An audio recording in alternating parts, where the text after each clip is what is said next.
दरम्यान world champion team इंडियाचं मुंबईत जोरदार स्वागत झालं. मुंबईकर सेलिब्रेशन करून घरी गेले. मुंबई स्पिरिट असं म्हणणारी मुंबई पुन्हा एकदा धावती झाली. मात्र काल उधाणलेल्या मुंबईकरांना सांभाळण्याचं चोख काम केलं ते मुंबई पोलिसांनी. पोलिसांना वेल्डन म्हणताना मुंबईकरांसाठी सुद्धा काही सवाल आहेत. वेड म्हणजे काय याचं उत्तर म्हणजे ही गर्दी.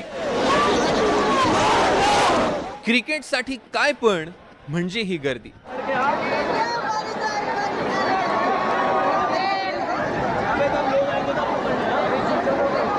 क्रिकेट धर्म असलेल्या देशातले क्रिकेटचे भक्त म्हणजे ही गर्दी.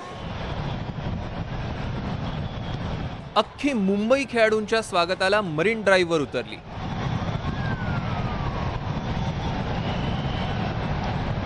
आधीच प्रचंड हौस, त्यात मरीन ड्राईव्हवर पडला पाऊस आणि मग त्यातच सुरू झाली धक्काबुक्की, ढकलाढकली, घोषणाबाजी.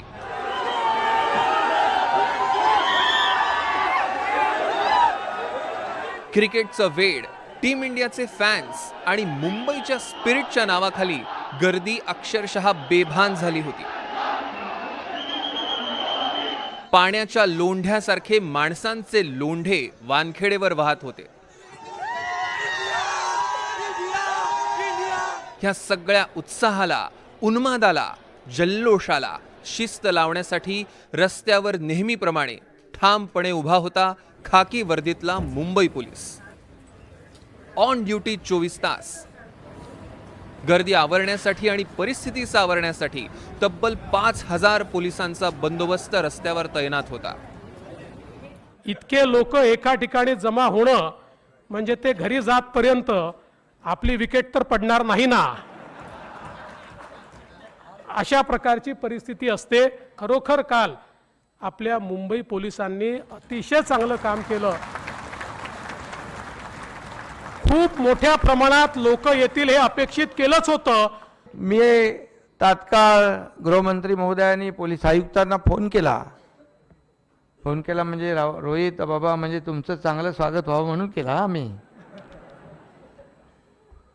खेळाडूंना कुठलीही त्यांची गैरसोय होऊ नये आणि आलेले आपले या क्रिकेटवर प्रेम करणारे सर्व मुंबईकर यांची देखील गैरसोय होऊ नये. आणि मी खरंच या राज्याचा मुख्यमंत्री म्हणून मुंबई पोलिसांचं अभिनंदन करतो, मनापासून त्यांना धन्यवाद देतो. पोलिसांनी गर्दीला रोखलं, आवरलं आणि शिस्तीत ठेवलं. सलाम मुंबई पोलिसांना, ज्यांनी टीम इंडियाचं मुंबईतलं सेलिब्रेशन चोख हाताळलं. आधीपासूनच वाहतूक, गर्दी याचं उत्तम नियोजन केलं. Well done Mumbai police.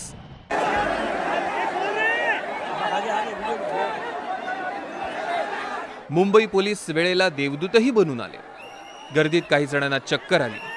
पोलिसांनी त्यांना बाजूला नेऊन वेळेत वैद्यकीय उपचार दिले. याच गर्दीत काही लोकांचे मोबाईल्स गेले. चोरांनी पाकिटांवर हात मारला. मेरा मोबाइल गुम गया था, तो दोस्तों के साथ था मैं, तो हम लोग घर निकल रहे थे. लोग बोले थे 6 बजे आएंगे, करीब 6-5 बजे, मगर 8-9 बज गया. तो घर पे निकलते वक्त जैसे निकल रहा तभी उन लोग आए. तो बहुत भीड़ में सब लोग धक्का दे गए, तो फ़ोन नीचे गिरा, कोई उठा लिया, कुछ पता नहीं, मगर गिरा पता चला नहीं. बाहर जैसे निकला, भीड़ से बाहर निकला तब चेक किया, फ़ोन लेता. भीड़ बहुत ज़्यादा थी. हाँ, बहुत ज़्यादा थी. खेळाडू बसमधनं फिरले. त्यांच्याबरोबर मरीन ड्राईव्हवरचे मुंबईकर भान हरपून नाचले आणि घरी गेले. दुसऱ्या दिवशी सूर्य उगवला तेव्हा मरीन ड्राईव्हवर होता चपलांचा खच, खाद्यपदार्थांचे रॅपर्स, पाण्याच्या बाटल्या आणि प्लॅस्टिकच्या असंख्य पिशव्या. मुंबईकरांनी केलेला हा कचरा सफाई कामगारांनी साफ केला. कचरा एवढा की चपला, बूट आणि कचऱ्यानं 5 जीप्स भरून गेल्या. जल्लोषाच्या नावाखाली आपण केवढा कचरा करतोय याचं भान मुंबईकरांना होतं का? मुंबईतला एक मोठा सोहळा सुखरूप पार पडला, तो पोलिसांच्या सतर्कतेमुळे आणि योग्य नियोजनामुळे. मात्र एक छोटीशी दुर्घटना घडली असती तरी ते केवढ्याला पडलं असतं याचा विचार जबाबदार मुंबईकर करणार का? सत्संगामधली चेंगराचेंगरी झाल्यावर प्रशासन आणि यंत्रणेकडे बोट दाखवणं सोपं आहे. मुंबईतला हा सोहळा सुखरूप पार पडला म्हणून आपण शांत आहोत. स्वागताला एवढा जल्लोष कशासाठी हा आमचा प्रश्न नाही.